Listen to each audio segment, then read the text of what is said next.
So it seems like everyone loves vegetable gardening hacks, and you can't blame them, because who doesn't like to know some easier way of doing something in your garden, or something fun, right?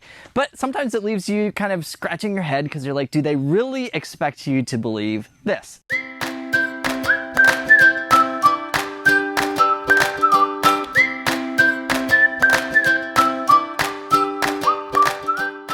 So I don't know if it's just for entertainment or to get more views or what, but in this video, we are going to talk about 5 gardening hacks that actually work.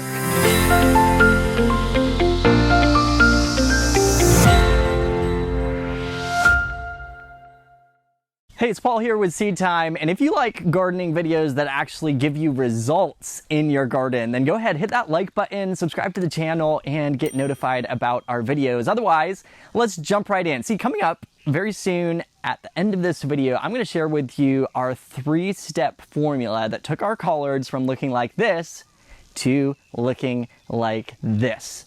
But first, let's start out with our vegetable garden hack number 1, the sweet potato slip hack. You know, it seems like a lot of people love the idea of growing plants from plants. Like, not from seed, but from plants. Plants that regrow themselves, right? So I'm going to take you out to the field real quick and show you what we are doing with our sweet potatoes. Okay, so I'm now out here in our field by our hoop house where we are growing sweet potatoes. And the way most people start sweet potatoes is from sweet potato slips. What usually happens with that a lot of the time is that you take a sweet potato, you put it in some water, or we would actually put it in like a tray with some potting soil. You would keep it moist, and the sweet potato itself would start sending up sprouts or slips. They send up a whole bunch of them, and then once they have grown, you know, several inches tall, you can actually take them and break them off of the sweet potato and plant them, and they'll have the little roots that are growing out into the potting soil mix and stuff like that. Hey, that's a totally valid way to start sweet potatoes, but what many people might not know is that you can actually start sweet potatoes just from the vine. So here are some shots from several years ago when we were propagating our own sweet potatoes from sweet potato vines. And the big thing that you want to do is you want to get enough of the vine to include several leaf nodules on it. Minimum probably would be 2. I would encourage about 3 to 4. Then what you're going to do is you're going to take that section of vine, and it doesn't matter if it's right side up or upside down. You just want to bury in the earth and keep moist at least 1 or 2 of those nodules where the vine connects to the leaves.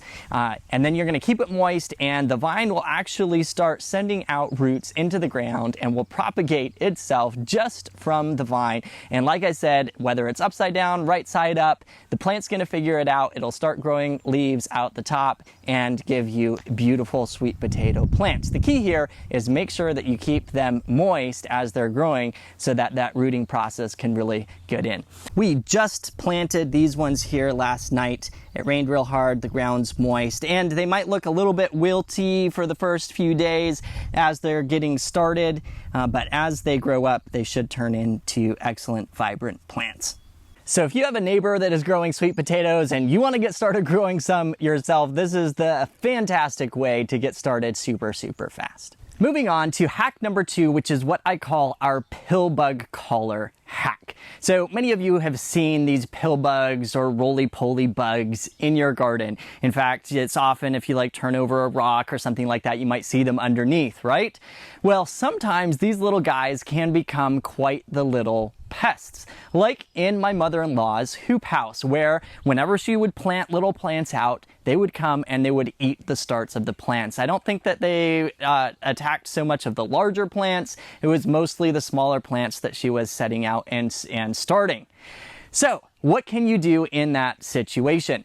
The cool thing is there's a very simple little collar hack that you can use to keep the pill bugs off of your plants. And what you're going to do is you're going to take just a little plastic cup, cut off the bottom of it, and slip it down around your plant, kind of push it down into the soil around your plant, and it's going to create a physical barrier. Those pill bugs are going to crawl across the top of the soil, they hit the plastic cup, they can't get through it, and it protects your plant and it keeps them from eating your plants. So very cool, very simple little hack.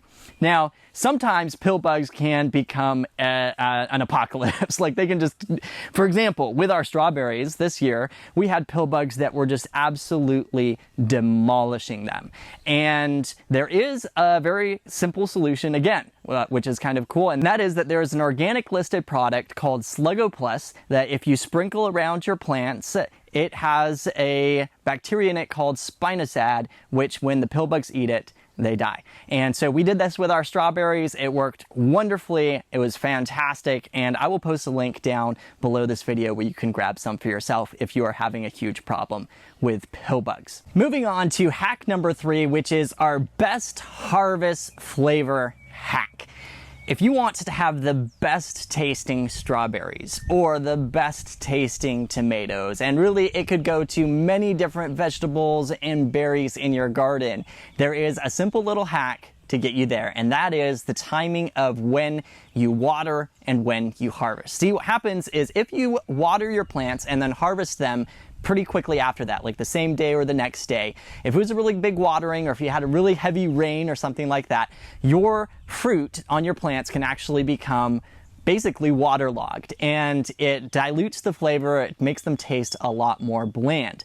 Whereas if you let it dry out and harvest several days later, maybe 2 days later, 3 days later, when it's had some time to dry out, the sugars, the flavors are going to concentrate in those fruits on your plants, and they are going to taste so much sweeter. So the hack is harvest your fruit, water immediately after harvesting, then wait several days to come back and harvest again. And you can repeat that cycle over and over to get the best flavor from your harvests in your garden. Hack number 4 is what we call our stale seed bed hack. And this one is especially helpful if you are going to be direct seeding a crop into your garden bed. So many crops like that would be carrots or beets or radishes or turnips, those types of crops. Carrots especially, because they take a little bit longer to grow. And this hack is going to give your plants a huge head start on the weeds that may give them pressure in that bed. So here's what you're going to do. Number 1, the key to this hack is that you need to prepare your bed 1 to 2 weeks ahead of the time that you are going to actually plan to seed your crop into the bed.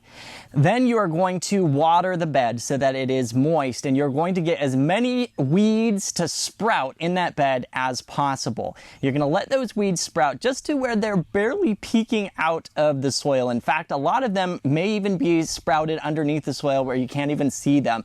We call it the white thread stage, when the weed just barely has a little white thread of a root to it. And it's at its most vulnerable stage of life right then. And if you come in with a tool like this collinear hoe and just gently stir the surface of the soil on your garden bed, you can knock out 80 to 90% of those weeds, oftentimes before you can even see them.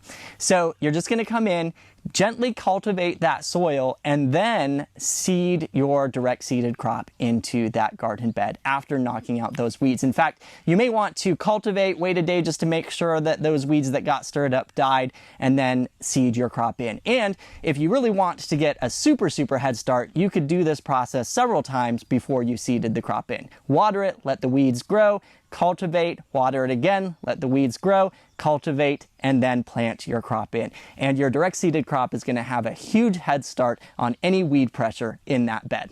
And now for our 5th gardening hack that you've been waiting for, that took our collards from looking like this to looking like this. This is what we call our 3-step now formula hack. And in this particular case, we were dealing with aphids on our collards. In fact, my wife and I had actually gone on a trip and we had these little collard starts that were growing back at home. And when we came home, number one, the collards had been growing way too long in their blocks that they were growing in. So they were very stressed and had outgrown the space they were growing in, right? But they had also not gotten enough water while we were gone. And so they had stress on multiple levels and they just did not look very good. In fact, my wife was pretty much ready to give up on them.